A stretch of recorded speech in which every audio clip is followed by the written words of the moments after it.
ఓం సాయిరాం. బాబా భక్తులందరికీ కూడా నమస్కారం అండి. అందరూ కూడా సుఖంగా సంతోషంగా ఎప్పుడూ కూడా ఆనందంగా ఉండాలి అని చెప్పి ఆ బాబాగారి తరపున నేను కూడా మనస్ఫూర్తిగా కోరుకుంటున్నాను. ఈరోజు బాబాగారు అందించే సందేశం ఏంటి అంటే కనుక, తల్లి, ఈ రాత్రి 10 గంటల లోపు ఊహ కందని శుభవార్తని నువ్వు వినబోతున్నావు. ఇది జరిగిన క్షణం నుంచి నీ జాతకమే మారబోతోందమ్మా అని చెప్పి ఏదో తెలియని సందేశాన్ని ఈరోజు బాబాగారు మనకు అందించాలి అని చెప్పి అనుకుంటున్నారండి. మరి బాబాగారు ఏ సందేశం అందించినా కూడా అది మన భవిష్యత్తు కోసమే అని చెప్పి మనందరికీ కూడా తెలిసిన విషయమే కదా. మరి ఎవరైతే బాబాగారిని పూర్తిగా నమ్ముతారో వారు ఈ వీడియోకి ఒక చిన్న లైక్ ఇచ్చి వీడియోని వినడం అయితే స్టార్ట్ చేయండి. అంతేకాకుండా బాబాగారు మీకు అందించాలి అనుకుంటున్న శుభవార్త ఏంటో తెలుసుకోవాలి అనుకుంటే వీడియోని చివరి వరకు చూడండి. దానికంటే ముందు చాలామంది కూడా గురువుగారి గురించి చెప్పండి అక్క అని చెప్పి అడుగుతున్నారండి. నేను పదే పదే ఈ గురువుగారి గురించే ఎందుకు చెప్తున్నాను అంటే, మా జీవితాలలో ఎన్నో రకాల సమస్యల నుంచి గురువుగారు బయటపడవేసి ఈ రోజున మేము సంతోషంగా ఉండడానికి కారణమయ్యారు. కనుక మీ జీవితాలలో ఎటువంటి సమస్యలున్నా కానీ శ్రీ షిరిడి సాయిబాబా ఆశీస్సులతో జ్యోతిష్యం చెప్పబడును. గురూజీ శివరామరాజు గారు. Phone number 9959422552. మీరు ఇప్పటి వరకు ఎన్నో చోట్ల జ్యోతిష్యం చెప్పించుకొని మీరు ఆశించిన మార్పులు మీ జీవితాలలో జరగలేదని చెప్పి బాధపడి ఉంటారు. ఈ గురువుగారి దగ్గర అస్సలు అలా జరగదండి. మీ సమస్యలు ఏవైనా కానివ్వండి, ప్రేమ, పెళ్ళి, ఉద్యోగం, రాజకీయం, సంతానం లేక ఇబ్బంది పడుతున్న, భార్యాభర్తల మధ్య గొడవలున్నా, అప్పుల సమస్యలున్నా, శత్రువుల సమస్యలున్నా, ఇలా మీకు ఎటువంటి సమస్యలున్నా కానీ ఆ సమస్యలకు పరిష్కారం అనేది మీకు 9 రోజుల్లోనే చెప్పబడుతుంది. గురువుగారు చెప్పింది చెప్పినట్లు 100కు 1000% జరుగుతుంది. నమ్మకంతో కాంటాక్ట్ అవ్వండి. ఇక బాబాగారి యొక్క సందేశం విషయానికి వస్తే కనుక, తల్లి, ఈ రాత్రి 10 గంటల లోపు ఒక ఊహ కందని శుభవార్తను నువ్వు వినబోతున్నావు. ఇది జరిగిన క్షణం నుంచి నీ జాతకమే పూర్తిగా మారబోతోంది. బిడ్డ, ప్రతి క్షణం నా జాతకం ఇంతే, కనుకనే నా వెనుక ఈ రకంగా దరిద్రం వెంటపడుతుంది.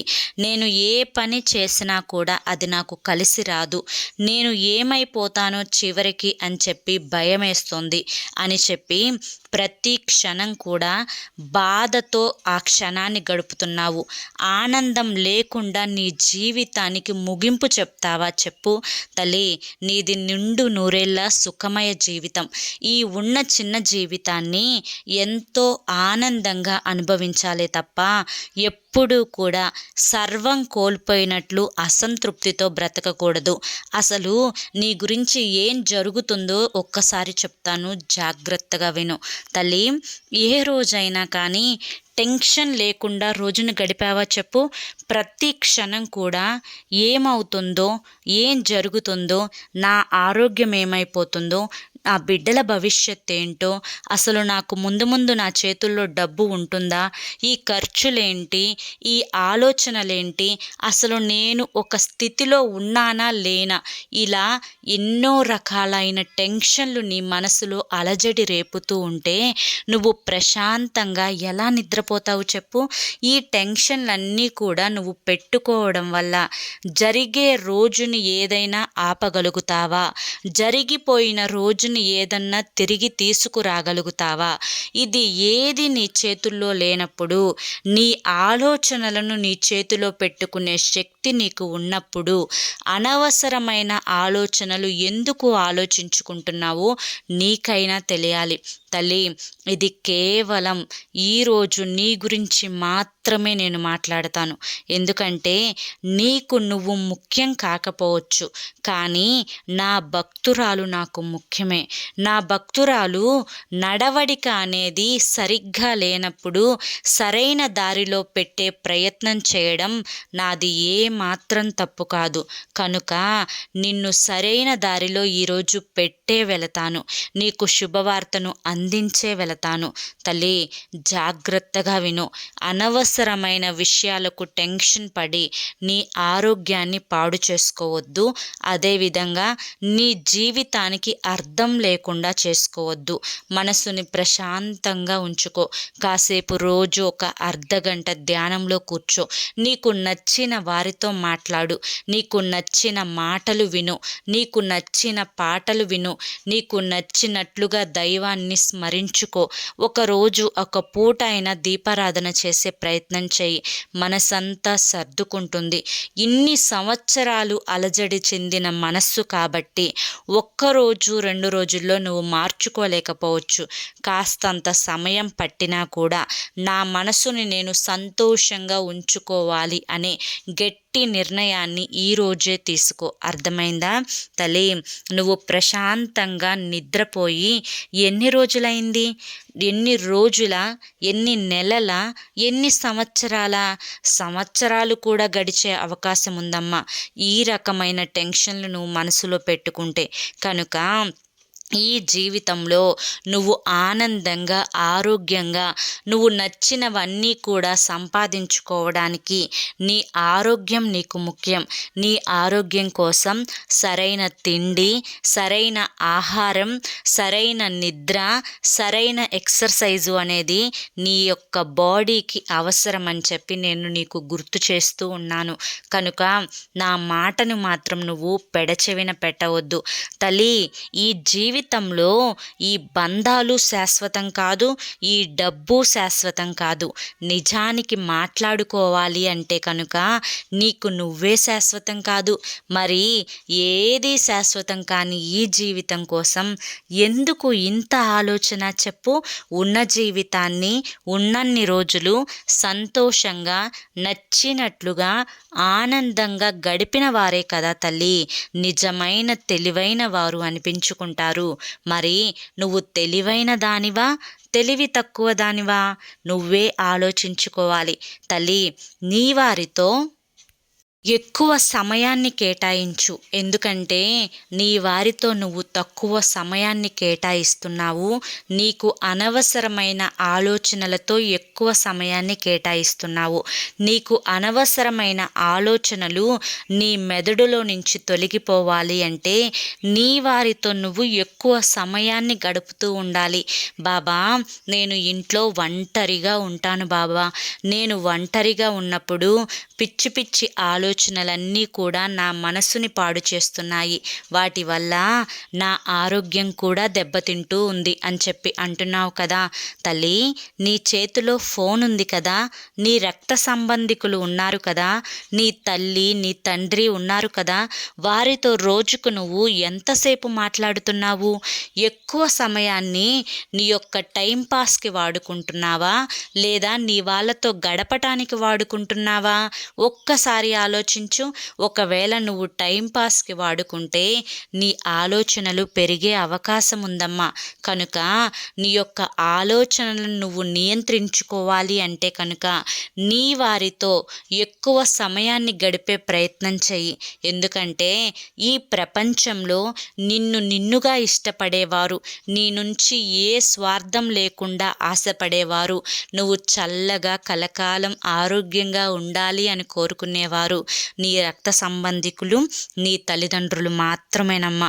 వారి కోసం ఏదన్నా ఆలోచిస్తే ఆలోచించు తప్ప ఇక ఎవరి కోసం ఆలోచనలు పెట్టుకోవద్దు. నువ్వు ముఖ్యంగా గుర్తుంచుకోవాల్సిన విషయం ఏంటి అంటే, ఎవరు నీకు ఎంత గౌరవాన్ని ఇస్తున్నారో వారికి నువ్వు అంత గౌరవాన్ని ఇవ్వు. అది సరిపోతుంది. అంతేకాని అందరినీ ఎక్కువగా వాటేసుకునే ప్రయత్నం చేయకు తల్లి. అది అంత మంచి పద్ధతి కాదు అని చెప్పి గుర్తుంచుకో తల్లి. మరొక మాట చెప్తాను, జాగ్రత్తగా విను. నీ గురించి ఆలోచించే వారి కోసం నువ్వు ఆలోచించినట్లయితే దానికి ప్రతిఫలం అనేది దక్కుతుంది. కానీ నీ భర్త అయినా కానీ, లేదా నీ బిడ్డల గురించి ఆలోచన అయినా కానీ మొదట నువ్వు తెలుసుకోవలసిన విషయం ఏంటి అంటే కనుక, ఈ భూమి మీదకు నీ 2 బిడ్డలు నిన్ను నీ భర్తని నమ్మి వచ్చారు. కానీ నీ ఆందోళన, నీ భర్త చెడు వ్యసనాలకు బానిసయి రేపటి రోజున నిన్ను నీ బిడ్డలను నిర్లక్ష్యం చేస్తాడేమో అని చెప్పి. అవును కదా? అయితే రేపటి రోజు గురించి ఆలోచించుకుంటూ ఈ రోజున నువ్వు నీ బిడ్డలని నిర్లక్ష్యం చేస్తూ ఉన్నావు. ఇది ఎంతవరకు సరైన పద్ధతో ఒక్కసారి ఆలోచించు. ఎందుకంటే నీ బిడ్డల భవిష్యత్తు అనేది కేవలం ఈరోజు నువ్వు నేర్పించే నడక మీదనే ఆధారపడి ఉంటుంది. వారికి మంచి అలవాట్లు నేర్పిస్తే భవిష్యత్తులో వారు నిన్ను ప్రేమగా చూసుకునే అవకాశం ఉంటుంది. వారికి నువ్వు చెడ్డ అలవాట్లు నేర్పిస్తే వాళ్ళ భవిష్యత్తును నాశనం చేసుకుంటూ మీ భవిష్యత్తును కూడా అల్లకల్లోలం చేసే అవకాశం ఉంది. మీకు అప్రఖ్యాతి తెచ్చే అవకాశం ఉంది. కనుక నీ భర్త సంగతి నువ్వు కొన్ని రోజులు పక్కన పెడితే నీ బిడ్డల చదువు సంధ్యల గురించి, వారి యొక్క మాట తీరు గురించి, వారి యొక్క మంచి అలవాట్ల గురించి, వారికి మంచి పద్ధతులు నేర్పే విషయం గురించి, వీటి గురించి ఆలోచించుకుంటే నువ్వు కోల్పోయిన సంతోషాలన్నీ కూడా నీ బిడ్డల ద్వారా నీకు దక్కే అవకాశాలున్నాయి తల్లి. ఎందుకంటే నీ భర్త నువ్వు ఎంత చెప్పినా వినడం లేదు అంటే దాని అర్థం అతని కర్మ ఫలాన్ని అతను అనుభవిస్తారు అని చెప్పి, ఇప్పుడు ప్రస్తుతం అనుభవిస్తున్నారు అని కూడా చెప్పి. కనుక నీ గురించి ఆలోచించే వారి కోసం నువ్వు ఆలోచించు. నిన్ను నమ్ముకొని వచ్చిన వారి కోసం నువ్వు ఆలోచించు తప్ప నీ మాట వినని వారి కోసం, నీ మాట పెడచెవిన పెట్టే వారి కోసం నీ యొక్క సమయాన్ని వృధా చేసుకోకుండా ఉంటే అది నీ భవిష్యత్తుకు, నీ బిడ్డల భవిష్యత్తుకు చాలా చక్కగా ఉపయోగపడుతుంది. ఎందుకంటే ముందు ముందు వారి చదువుల ద్వారా వారు మంచి స్థాయిలో కనుక నిలబడితే నీకంటే సంతోషపడే వాళ్ళు ఎవ్వరూ ఉండరు. ఆ స్థాయిలో నిలబడి వారి యొక్క ఆనందాన్ని చూస్తూ నువ్వు కూడా సంతోషపడాలంటే ఇప్పుడు నువ్వు చేసే ప్రయత్నం కూడా చాలా ముఖ్యమైనది అని గుర్తుంచుకో. మొదట ఆది గురువు, తొలి గురువు కన్న తల్లే కాబట్టి ఈ గురువు నేర్పిన దారిలోనే వారు నడుస్తారు. కాబట్టి వారి యొక్క మంచి చెడు చూసే బాధ్యత కూడా పూర్తిగా నీ మీదనే ఆధారపడి ఉంది. అది ఎంతవరకు నిర్వర్తిస్తున్నావో ఒక్కసారి నువ్వు ఆలోచించుకో తల్లి. నీ చెడు కోరుకునే వారి గురించి చాలా ఎక్కువగా ఆలోచిస్తూ ఉన్నావు. ఎందుకు ఆలోచిస్తున్నావు? వారు నీకు చేసిన మంచేంటి? నీకు బాగోనప్పుడు, నీ ఆరోగ్యం సరిగా లేనప్పుడు నీ పక్కనకొచ్చి నేనున్నాను అన్న ధైర్యాన్ని ఇచ్చారని ఆలోచిస్తున్నావా? లేదంటే నీ యొక్క సంతోషంలో నిన్ను చూసి ఏడుస్తున్నారు అని చెప్పి ఆలోచిస్తున్నావా? లేదా నువ్వు ఆనందంగా గడుపుతుంటే నువ్వు నాశనం కాలేదు అని చెప్పి ఎదురు చూస్తున్నారు అని చెప్పి ఆలోచిస్తున్నావా? లేదా నీ బిడ్డలని ఎలాగ బజారున పెట్టాలి అని చెప్పి చూస్తున్నారు, దీనికోసం నీ సహాయం కావాలని ఆలోచిస్తున్నావా? దేనికోసం ఆలోచిస్తున్నావో నిజంగా నాకు అర్థం కావడం లేదు తల్లి. ఎప్పుడైనా కానీ మర్యాద అనేది ఇచ్చి పుచ్చుకునే వారి కోసం ఆలోచించాలి. వారు నీకు ఎంతవరకు విలువనిస్తున్నారు, ఎంతవరకు గౌరవాన్ని ఇస్తున్నారు అన్న దాని గురించి ఆలోచించాలి. అంతేకాని నీకు విలువ ఇవ్వని వారి వెంట నువ్వు ఎంత పడినా కానీ వారి కడుపులో నీ మీద ధ్యాస లేనప్పుడు నువ్వు కాళ్ళ మీద పడ్డా కూడా ఆ ధ్యాస, ఆ ప్రేమ, ఆ అనురాగం నీపై, నీ బిడ్డలపై చూపించరు అని చెప్పి గుర్తుంచుకో. ఇక నువ్వు అదే ముఖ్యమని చెప్పి ఎందుకు అనుకుంటున్నావు తల్లి? ఎందుకంటే నీ బిడ్డలు నలుగురిలో ఒక విలువైన స్థాయిలో ఉండాలి అంటే వారి అవసరం ఉంటుంది కనుకనే నేను వారి పట్ల లొంగి ఉంటున్నాను అని అంటావా? లేక వారి యొక్క భవిష్యత్తు బాగుండాలి అంటే కనుక వారితో ఖచ్చితంగా మేము స్నేహంగా ఉండాలి అని అంటావా?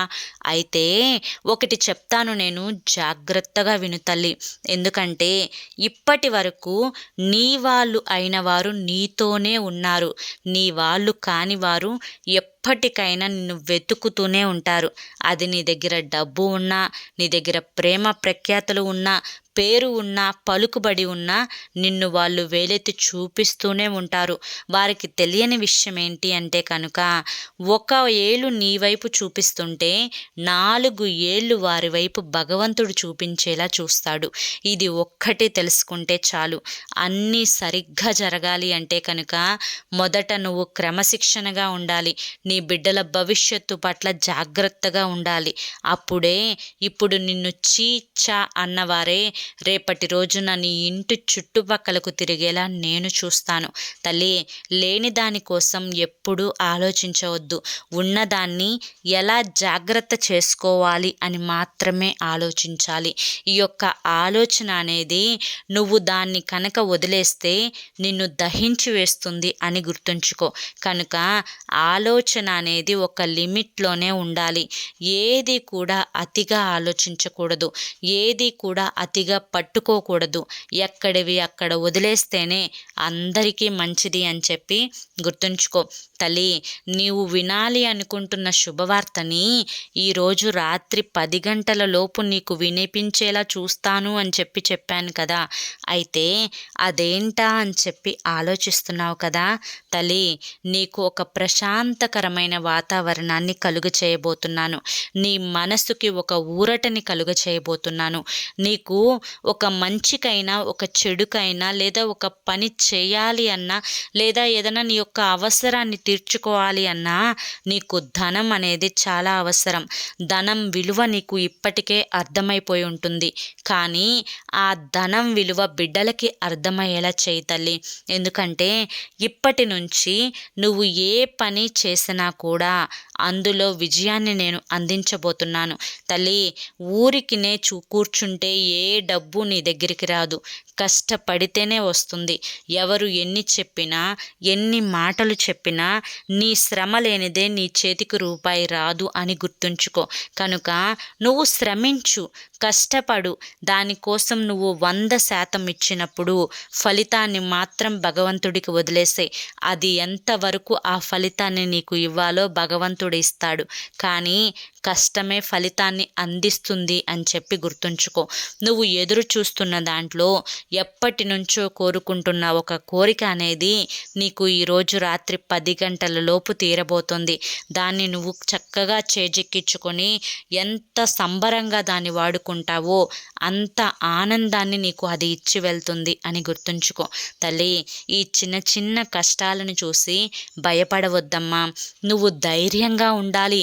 నువ్వు నీ కుటుంబానికి చాలా అవసరం తల్లి. నువ్వే దిగజారిపోతే నీ బిడ్డల్ని చూసుకునేవారు ఎవరుంటారు చెప్పు. కనుక నువ్వు దేని గురించి ఆలోచించకుండా నీ వెన్నంటే ఈ బాబా ఉన్నారు అనే ఒక్క నమ్మకాన్ని పెట్టుకో తల్లి. నీ నమ్మకాన్ని నేను ఎన్నడూ కూడా వమ్ము చేయను. నువ్వు కోరింది నీ చేతికి దక్కేలా చూస్తాను. నువ్వు చేయవలసిందల్లా కూడా మంచితనంగా ఉండడం, అతిగా ఆలోచన మానుకోవడం, చేసే పనిని కష్టపడి చేయడం, దాన్ని ప్రశాంతంగా ఆలోచించుకుంటూ చేయడం, దాని నుంచి ప్రతిఫలాన్ని ఇవ్వు బాబా అని చెప్పి నన్ను అడగడం. తల్లి, అడగందే అమ్మైనా కూడా పెట్టదు కదా తల్లి. నువ్వు ఇన్ని రోజులు ఏదైతే జరగాలి నీ జీవితంలో అని చెప్పి ఆశిస్తున్నావో అది జరిగేలా చూస్తాను. ఇక నీ భర్త గురించి మాట్లాడితే కనుక నీ భర్త మారడా? తను ఎందుకు ఈ వ్యసనాలకు అలవాటు పడ్డాడు? తన చుట్టుపక్కల ఉన్నవారు మంచివారేనా? తను మంచివారితో స్నేహం చేయడం లేదు కాబట్టే తన ఆ నడవడిక ఈ విధంగా తయారైంది అని ఇలా ఎన్నో రకాల ఆలోచనలు, ఎన్నో సంవత్సరాల గొడవలు, ఎన్నో సంవత్సరాల ప్రయత్నాలు ఏవైనా ఫలించాయా తల్లి? తప్పకుండా ఫలిస్తాయి. మరి ఇన్ని సంవత్సరాల కష్టం అనేది ఊరికినే పోదు కదా తల్లి. ఖచ్చితంగా నీకు ప్రతిఫలాన్ని ఇస్తుంది. కనుక నీ భర్త గురించి ఆలోచన మానేసి ఆనందంగా ఉండు. ఈ క్షణం నుంచి ఆనందంగా ఉంటాను అని చెప్పి నాకు మాటిస్తావా? నిన్ను నేను హాయిగా చూసుకుంటాను. నీకు ఏ కష్టం రాకుండా చూసుకుంటాను. కన్న తండ్రిలాగా నీ వెన్నంటే ఉండి నువ్వు కష్టాల కడలిలో పడిపోకుండా ఎప్పటికప్పుడు నీకు ఒక మంచి నడవడికను, ఒక మంచి దారిని చూపిస్తూనే ఉంటాను. ఎప్పటికప్పుడు నా సందేశాల రూపంలో నీ వెన్నంటే నేను ఉంటానమ్మా అని చెప్పి ఈరోజు బాబాగారు మనకి చాలా చక్కటి సందేశాన్ని అందించారండి. మరి ఈ సందేశంలో ఎంతో గొప్ప ఆంతర్యం ఉంది కదా, ఎంతో గొప్ప నీతి ఉంది కదా, మనం తెలుసుకోవాల్సింది ఎంతో ఉంది కదా. మరి ఈ సందేశం మీ అందరికీ కూడా నచ్చింది అనుకుంటున్నాను, అర్థమైంది అని చెప్పి అనుకుంటున్నాను. నచ్చింది అనిపిస్తే చూసి వెళ్ళే వాళ్ళు ఒక చిన్న లైక్ ఇవ్వండి. మొదటిసారి సాయి పిలుపు ఛానల్లోకి వచ్చినట్లయితే కింద బ్లాక్ కలర్లో సబ్స్క్రైబ్ అనే బటన్ ఉంటుంది. దాన్ని ప్రెస్ చేసి పక్కనే ఆల్ సింబల్ ఉన్న బెల్ని యాక్టివ్ చేసుకుంటే ప్రతిరోజు బాబాగారి సందేశాలు మీకు నోటిఫికేషన్ రూపంలో వస్తాయి. మరి కొంతమంది బాబా భక్తులకు ఈ వీడియోని షేర్ చేయడం కూడా మర్చిపోవద్దు. మరి రేపు మరొక మంచి సందేశంతో తప్పకుండా కలుసుకుందాం. కింద కామెంట్ సెక్షన్లో ఓం సాయిరామ్ అని చెప్పి టైప్ చేయడం కూడా మర్చిపోవద్దు. మరి రేపటి వరకు బాబాగారి యొక్క ఆశీస్సులు మీపై ఉండాలి అని చెప్పి మనస్ఫూర్తిగా కోరుకుంటూ సర్వే జన సుఖినో భవంతు. ఓం సాయిరామ్.